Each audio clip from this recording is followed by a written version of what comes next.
My youngest son just picked a toy he liked. In that instant, the tension in the entire family became unbearable. I gently took the toy from his hands, removed the batteries, and shook my head, signaling that he couldn't have it, because even the slightest sound would attract the monster. Now, to stay alive, we had to be absolutely silent. We walked barefoot. Not a single sound could be made. But it wasn't long before my daughter handed the toy airplane back to my son. She probably thought it was safe without the batteries. Little did she know, my son quietly grabbed 2 batteries from the table when no one was watching. We stepped carefully on the sand path we had laid out. Each step was as light as if we were floating. When we reached the bridge,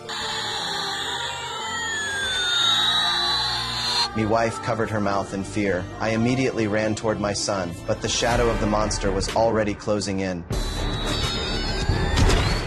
I was too late. The loss of my son became the deepest pain in my daughter's heart. And to survive, we became even more cautious. I installed surveillance around the house. Even though we were as careful as possible, accidents still happened. My wife was pregnant again. To prepare for this child, she monitored her health every day, calculated the due date, and even set up a soundproof crib in advance. The days passed. Occasionally, unavoidable noises still attracted the monster, but each time, we managed to escape by luck. That day, I went hunting with my oldest son as usual, but my wife's due date came several days early. She dragged her heavy body toward the basement. The contractions forced her to stop and catch her breath, and then disaster struck. We encountered a couple on the road. The old woman had already been torn apart by the monster. I saw the man's eyes filled with despair and numbness. I knew what would happen next.